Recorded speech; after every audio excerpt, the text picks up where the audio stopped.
Hi friends, welcome to my channel. Gym గురించి అందరికీ తప్పుగా తెలిసిన 5 నిజాల కోసం అయితే ఈ వీడియోలో చెప్తా. ఈ వీడియో అక్కడ స్కిప్ చేయకుండా ఎండింగ్ వరకు అయితే చూడండి. జిమ్ అంటే మజిల్స్, ప్రోటీన్ అంటే స్టెరాయిడ్స్, వర్కౌట్ అంటే 6 ప్యాక్, ఇలా అనుకున్న వాళ్ళు చాలా మంది ఉన్నారు. కానీ నిజాలు వింటే మీరు ఖచ్చితంగా షాక్ అవుతారు.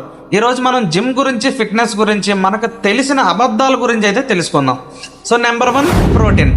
సో ప్రోటీన్ పౌడర్ తీసుకుంటే బాడీ బాగా వస్తుందని కాదు, కానీ హానికరం అంటారు. కానీ నిజం ఏంటంటే ఇది కేవలం పాలు, గుడ్లు, పప్పుల నుంచి తీసిన ప్రోటీన్ మాత్రమే. మీకు కావలసిన ప్రోటీన్ని తక్కువ కాలంలో అందించడానికే ఇదైతే తయారు చేశారు. సో ఇందులో ఇవి తప్ప ఇంకేమీ కలపరు. సో ఒకవేళ ఎవరికైనా తెలియకపోతే మన వీడియోని షేర్ చేయండి, ఓకే? ఇది అందరూ తెలుసుకోవాలి. ఇందులో ఏదేదో కలిపేస్తారో, సైడ్ ఎఫెక్ట్స్ వస్తాయి అనుకుంటారు, కానీ ఇందులో ఉండాల్సిన ఓన్లీ పాలు, గుడ్లు, పప్పులు, వీటి నుంచి మాత్రమే ఇది తయారు చేస్తారు, ఈ పౌడర్ అనేది, ఓకే? నెంబర్ 2, జిమ్కి వెళ్తే 6 ప్యాక్ వస్తుంది. సో ఇది ఒక అబద్ధం. జిమ్ ఎక్కువ చేస్తే 6 ప్యాక్ వస్తుంది అనుకుంటారు, కానీ మీ బాడీలో ఫ్యాట్ పర్సెంటేజ్ తక్కువ అయితే మాత్రమే 6 ప్యాక్ కనిపిస్తుంది. వర్కౌట్ కంటే ఎక్కువగా డైట్ మీద ఆధారపడి ఉంటుంది ఇది. సో మీరు ఎక్కువ డైట్ ఫాలో అవ్వాలి.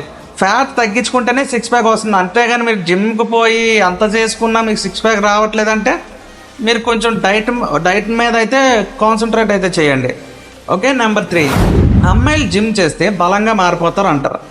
సో ఇది చాలా తప్పు. అమ్మాయిలు జిమ్ చేస్తే మగవాళ్ళు బలంగా మారిపోరు.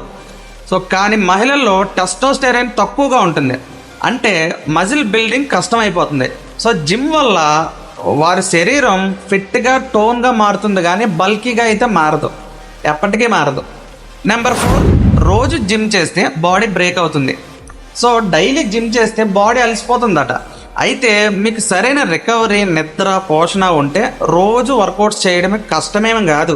సో దీన్నే డిసిప్లిన్ అంటారు, ఓవర్ ట్రైనింగ్ కాదు, ఓకే? సో ఎప్పుడైనా మీరు డిసిప్లిన్గా చేయాల్సి ఉంటుంది. ఏదైనా సరే మీరు చేసే ఏ పనైనా, వర్కౌట్స్ అయినా లేకపోతే బయట ఏ పైన అయినా సరే ఒక డిసిప్లిన్ అనేది ఉండాలి.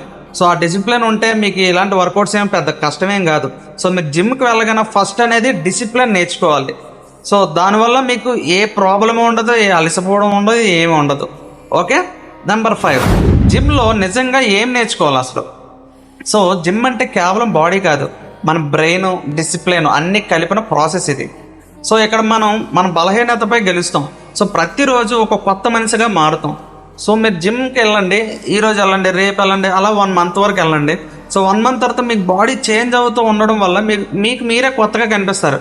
సో మీకు మీరే కాదు, మీ ఫ్రెండ్స్కి, బయట కనిపించిన వాళ్ళు, చూసిన వాళ్ళు కూడా మీరు కొత్తగా కనిపిస్తారు. అప్పుడు మీకు వచ్చే ఆనందమే వేరు. సో ఈ వీడియో మీకు కొత్తగా అనిపించిందా? సో ఇంకా ఇలాంటి జిమ్ రిలేటెడ్ వీడియోస్ కోసం లైక్ చేయండి, షేర్ చేయండి, సబ్స్క్రైబ్ అయితే చేయండి. మీ ఫ్రెండ్స్కి ఈ విషయం అయితే తెలియజేయండి. సో జిమ్ అంటే ఏంటి అనేది. Thank you.